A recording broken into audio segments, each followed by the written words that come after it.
Hi hello welcome to our channel. నేను మీ సిరి. ఈరోజు మనం చెప్పుకోబోయే కథ ప్రియనేస్తం పార్ట్ 64. కథలోకి వెళ్ళే ముందు లైక్ చేసి ఇప్పుడే మన ఛానల్ని చూస్తున్నట్లయితే సబ్స్క్రైబ్ చేసుకోండి. వారం రోజుల తర్వాత ప్రణయ్ తన అమ్మ నాన్నలతో ఇంటికి వచ్చాడు.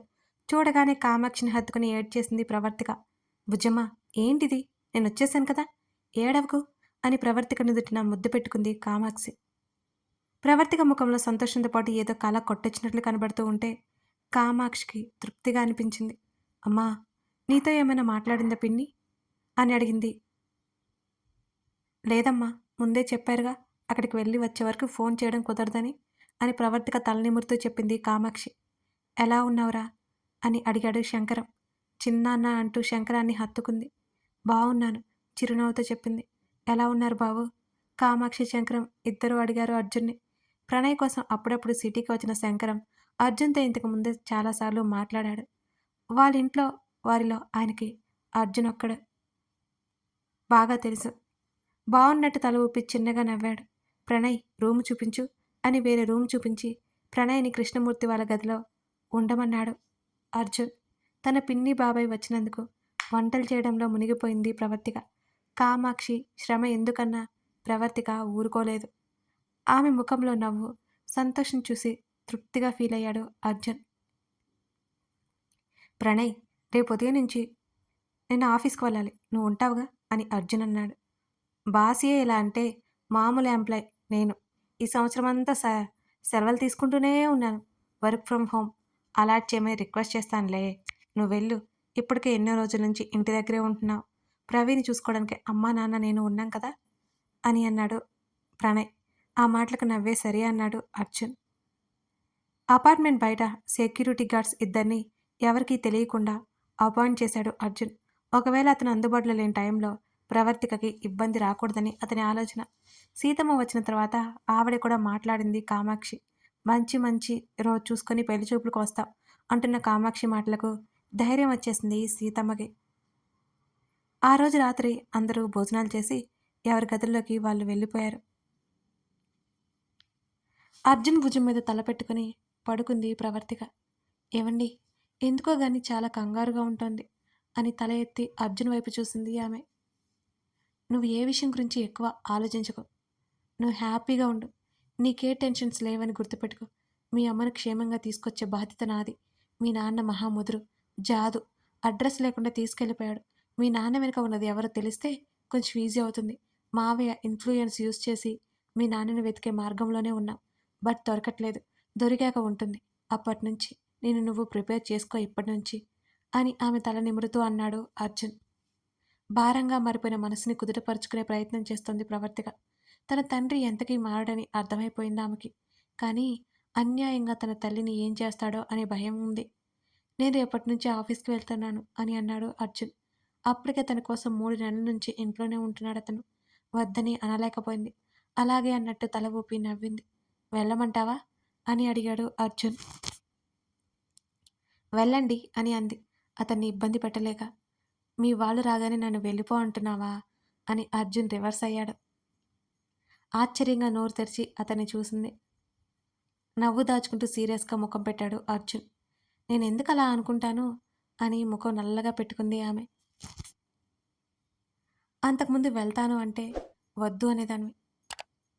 ఇప్పుడు వెళ్ళిపో అంటున్నావు అని ఓరగా ఆమెనే చూస్తూ అన్నాడు. అయ్యయ్యో కాదు, నాకు అర్థమైంది అని అర్జున్ ముఖం తిప్పుకున్నాడు పక్కకి. ఆమెను డైవర్ట్ చేయడానికి అన్నట్టు. కొంచెం కొంచెం పైకి లేచినట్టుగా తల ఎత్తి అర్జున్ ముఖాన్ని తన వైపుకు తిప్పుకొని, అబ్బా, చెప్తే వినరేంటి, నేను అలా అనుకోవడం లేదు అని అంది ప్రవర్తిక. అయినా సరే అర్జున్ వినకుండా అటే ముఖం తిప్పేసుకున్నాడు. లేచి కూర్చుని అతని చెంప రెండు గట్టిగా పట్టుకుని తన వైపుకు తిప్పుకుంది ప్రవర్తిక. అమాయకుని చేసి ఆడుకోకు అని అన్నాడు అర్జున్. ఆ మాటకి షాక్ అయ్యి, మీరు అమాయకులా అని చిరుకోపంగా చూస్తూ చెప్తుంటే ఆమెకెదురుగా లేచి కూర్చున్నాడు అతను. ఈ ప్రపంచంలో మీకంటే నాకు ఎవరూ ఏది ఎక్కువ కాదు సరేనా? స్ట్రైట్‌గా కూర్చుని అతని వైపే చూస్తూ చెప్పింది ప్రవర్తిక. ఆ విషయం నాకు తెలుసు అంటూ ఆమె మెడవంపులో చేతిని పోనిచ్చాడు అతను. మరి ఇందాకెందుకలా అన్నారు? తల మాత్రం దించి కళ్ళు మాత్రమే ఎత్తి కోపం నటించింది అతని మీద.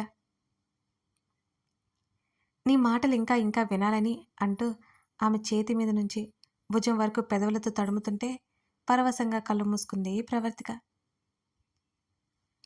ఆమెను దగ్గరికి లాక్కున్నాడు చీర పౌటర్ని లాగేస్తూ. గాఢంగా అతన్ని హత్తుకుంది. అతని పెదవుల స్పర్శకి తన్మయత్వంలో మునిగిపోయి అతని తనకేసి అదుముకుంది. ఆమెకి ఊపిరాడకుండా ఎన్నో ముద్దులు ఇచ్చి ఆమెతో సహా వెనక్కి వాలాడు అర్జున్. అతని ప్రేమను అదుపు చేయడానికి అతని పెదవులతో ఆమె పెదవులను జతకట్టేలా ముడివేసింది.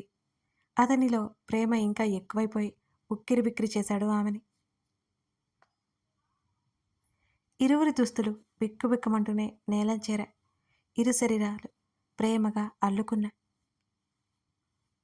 ఆమె శరీరం నిండా అతని పెదవుల ముద్రలు వేశాడు. ప్రణయపు యుద్ధంలో మొదటి ఘట్టం మొదలు పెడుతూనే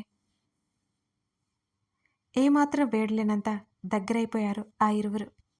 కాలం ముందుకెళ్ళిపోయింది. తనువుల సయ్యాట ముగిసింది. నిద్రపోతున్న ప్రవర్తిక కణత మీద ముద్దాడాడు. ఆమెను అలాగే చూస్తూ ఉంటే ఇంకా ఇంకా చూడాలని ఉంది అందుకని అతనికి. మొదట్లో ఆమెను విసుక్కోవడం గుర్తొస్తే అతని మనసు భారమైపోతుంది. చివుక్కుమంటోంది ప్రతిసారి. వాళ్ళ లైఫ్ లాంగ్ ఆమె మీద క్షణం కూడా కోపం చూపించకూడదని అర్జున్ ఫిక్స్ అయిపోయాడు. కానీ ప్రవర్తిక ఊరుకుంటుందా? లేదే. తర్వాత రోజు అర్జున్ జాగ్రత్తలు చెప్పి ఆఫీస్కి వెళ్ళిపోయాడు. ఉదయం అటు సీతమ్మ, ఇటు లోహిత, ప్రవర్తిక, ప్రణయ్, కామాక్షి, శంకర్ అందరూ గుడికి బయలుదేరారు. ప్రణయ్ వద్దు అంటుంటే ఎందుకు ఏమిటి అని గొడవ చేసి మరీ వెళ్ళారు. ప్రణయ్ చెల్లిని కాచుకొని గుడికి తీసుకెళ్ళిపోయాడు. అందరూ దేవుడి దర్శనం చేసుకుని బయటకొచ్చారు. గుడి బయట నుంచి కారు వైపు వెళ్తుంటే హఠాత్తుగా 20 మంది గన్నులతో వారిని చుట్టుముట్టారు. ఎవరికి ఏమీ అర్థం కాలేదు. భయంతో ఒకరికొకరు పట్టుకున్నారు. విడిపించాలని ప్రవర్తన వాళ్ళలో భారీగా ఉన్న ఒక అతను ముందుకొచ్చాడు. ఎవరు మీరు అని అడిగాడు ప్రణయ్. నీకు చెప్పాల్సిన అవసరం లేదన్నట్టు ప్రణయ్ వైపు నిర్లక్ష్యపు చూపు విసిరి ప్రణయ్ పక్కన ఉన్న ప్రవర్తిక చేతిని పట్టుకున్నాడు ఆ వ్యక్తి. అన్నయ్య, ఆమె భయపడిపోయి ప్రణయ్ వెనుక దాగి ఉంది. వదులు నా చెల్లిని అని విడిపించాడు ప్రణయ్ ప్రవర్తికని. చేతిలో ఉన్న గన్నుతో ప్రణయ్ తల మీద కొట్టాడు ఆ భారీ వ్యక్తి.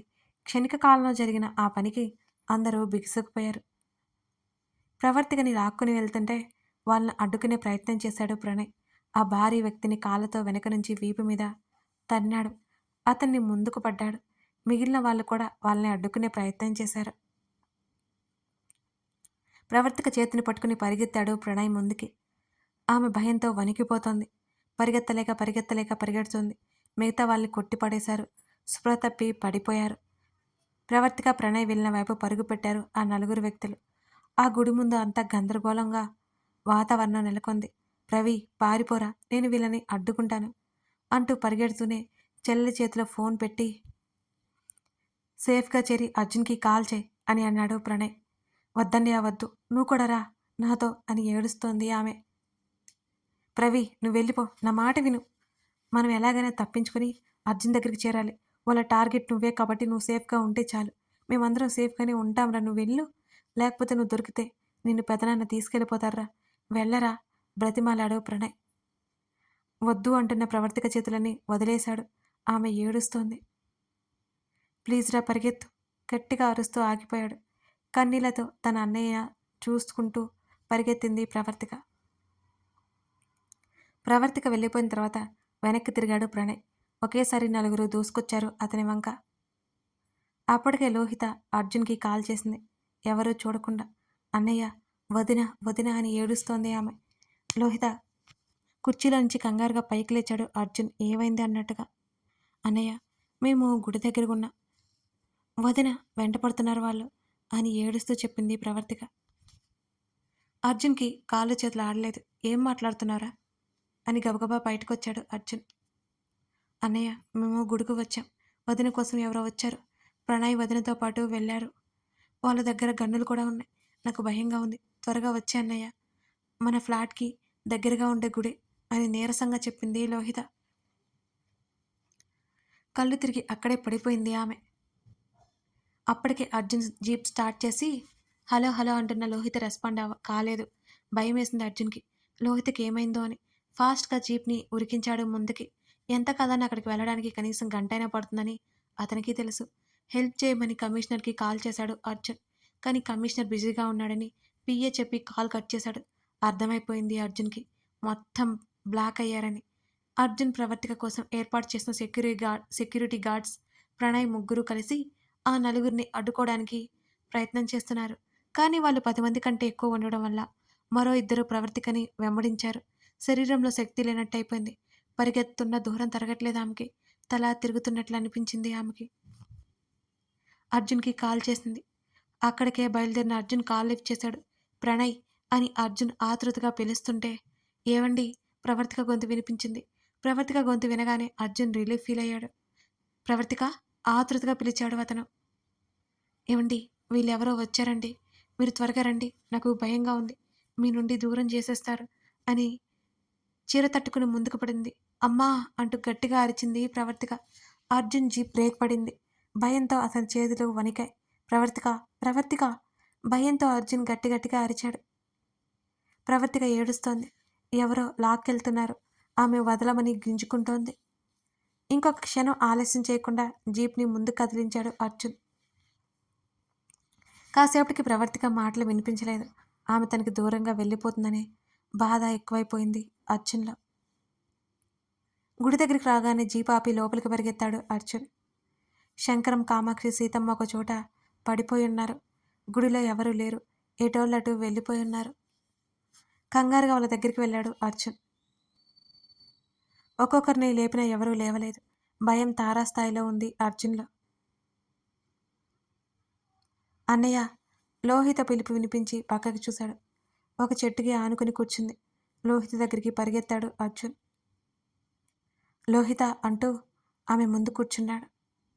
లోహిత కాలికి గాయమైంది. హాస్పిటల్‌కి వెళ్దాం అంటూ అంబులెన్స్‌కి కాల్ చేశాడు అర్జున్. అన్నయ్య! వదిన! అంటూ చేతిని గుడి పక్కనే ఉన్న రోడ్డు వైపుకి చూపించింది లోహిత. అక్కడ ప్రవర్తిక లేదని అర్జున్‌కి తెలుసు. ఆమెనెప్పుడో తీసుకెళ్ళిపోయారని కూడా తెలుసు. ప్రణయ్ ఎక్కడ? అని అడిగాడు వణికే గొంతుతో అర్జున్. అన్నయ్య! వాళ్ళటెళ్ళారన్నయ్య. నేను బాగానే ఉన్నాను. నువ్వెళ్ళు. అందరూ బాగానే ఉన్నారు. స్పృహ తప్పిపోయారు అంతే. నువ్వెళ్ళన్నయ్య నువ్వెళ్ళు అని లోహిత తొందర చేసింది. పర్లేదురా అంటూ లోహితని ఎత్తుకుని జీప్‌లో కూర్చోబెట్టాడు అర్జున్. అన్నయ్య! నేనిక్కడే ఉంటాను. ప్లీజ్ నువ్వెళ్ళు అని అంది లోహిత. అక్కడి నుండి ముందుకు పరిగెత్తాడు అర్జున్. సెక్యూరిటీ పడిపోయున్నారు. వాళ్ళ శరీరాల్లో బుల్లెట్స్ దిగి ఉన్నాయి. అది చూడలేకపోయాడు అర్జున్. వాళ్ళు బ్రతికే ఉన్నందుకు అతను ఊపిరి పీల్చుకున్నాడు. అంబులెన్స్‌కి మళ్ళీ కాల్ చేశాడు. కాస్త దూరంలో రక్తపు మడుగులో పడి ఉన్న ప్రణయ్‌ని చూడగానే అర్జున్ హార్ట్ బీట్ వేగంగా మారిపోయింది. పరిగెట్టుకుంటూ వెళ్ళి మోకాళ్ళ మీద కూర్చొని ప్రణయ్ తలని ఒడిలోకి తీసుకుని ప్రణయ్! ప్రణయ్! అని ప్రణయ్ చెంప మీద తట్టాడు అర్జున్. బలంగా ఊపిరి తీసుకుంటూ కళ్ళు తెరిచాడు ప్రణయ్. ప్రణయ్! అర్జున్ కళ్ళలో నీళ్లు తళుక్కున మెరిశాయి. ప్రవర్తిక అని ప్రణయ్ అంటుంటే, ప్రణయ్ ఏంట్రా ఇది? అర్జున్ గొంతు జీరబోయింది. సారీరా నేను ప్రవీణ్‌ని వెళ్ళనివ్వకుండా ఆపలేకపోయానురా అని కన్నీళ్లతో అన్నాడు ప్రణయ్. తీసుకెళ్ళిపోయారా అని అనుకుంటూ ప్రణయ్‌ని భుజాన వేసుకున్నాడు అర్జున్. వెంటనే ప్రణయ్‌ని మోసుకుంటూ జీప్ దగ్గరికి తీసుకొచ్చాడు. రక్తంతో తడిసి ముద్దైన ప్రణయ్‌ని చూడగానే కళ్ళు తిరిగి పడిపోయింది లోహిత మళ్ళీ. కథ కొనసాగుతోంది. ఉఫ్! ప్రవర్తికని ఎత్తుకెళ్ళిపోయింది ఎవరో మీరు గెస్ చేశారా? ఇప్పుడు అర్జున్ ఏం చేయబోతున్నాడు? ప్రవర్తికని తిరిగి తెచ్చుకోగలడా? లేదా? తెలుసుకోవాలి అంటే తర్వాత భాగం చూడాల్సిందే. లైక్ చేసి కామెంట్ చేయడం మర్చిపోకండి. Thank you for watching this video.